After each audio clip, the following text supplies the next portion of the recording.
우측 도로 위 회색 승용차가 중심을 잃고 미끄러지다 도로 한복판에 멈춰섭니다. 뒤따라오던 두 SUV 차량도 미끄러지는 듯 하더니 가까스로 충돌을 피하는 아찔한 상황이 펼쳐지는데요. 몇 분 후 검은색 SUV 차량이 1차 사고 차량을 피하려다 결국 우측 가드레일과 충돌하는 2차 사고가 발생합니다.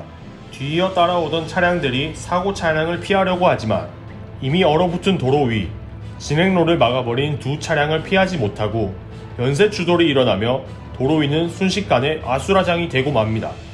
두 번째 영상입니다. 몇몇 차량들이 미끄러짐 사고로 인해 비상등을 켜고 도로 한편에 정차해 있는데요.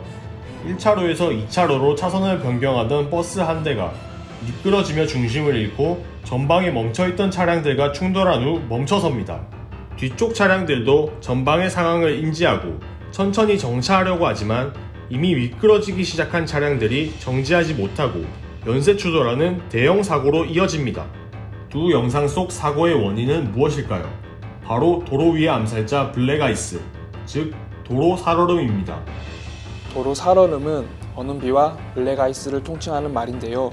이 중 블랙아이스란 낮에 내린 눈이나 비가 아스팔트 도로 틈새에 스며들었다가 밤이 되면 도로에 기름, 먼지 등과 섞여 도로 위에 얇게 얼어붙는 현상을 말합니다. 이때 만들어진 얼음층은 얇고 투명해서 운전자가 빙판길인 것을 인지하지 못하고 주행하다 사고를 당하기 쉬운데요. 특히 겨울철 다리 위나 터널 출입구, 그늘진 곳에서 자주 발생합니다. 최근 5년간 발생한 노면 상태별 교통사고 사망자 수는 결빙 노면에서 3.05명으로 젖은 노면 2.7명, 건조 노면 1.9명, 적설 노면 1.6명에 비해 매우 높게 나타났는데요. 적설 노면에서는 운전자가 눈이 쌓여 있는 것을 인지하고 안전운전을 하기 때문에 오히려 치사율이 낮았습니다. 결빙 노면에서는 운전자가 미처 대비하지 못한 채 사고가 발생하기 때문에 치사율이 높게 나타나는데요. 특히 사고가 발생하면 뒤따라오던 차량들도 대처할 수 없는 상태가 되므로 대형 사고로 이어질 가능성이 매우 높습니다. 갑작스럽게 찾아오는 도로 살얼음, 어떻게 예방할 수 있을까요? 첫째, 운행 전에는 반드시 도로 상태와 기상 상황을 확인하고 주행에 나서야 합니다. 둘째, 블랙아이스 발생 예상 지역에선 평소보다 속도를 줄이고 앞차와의 안전거리는 충분히 확보해야 합니다.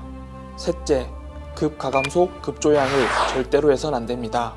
넷째, 마지막으로 차가 미끄러지고 있는 상황이라면 미끄러지는 방향으로 핸들을 조향해야 합니다.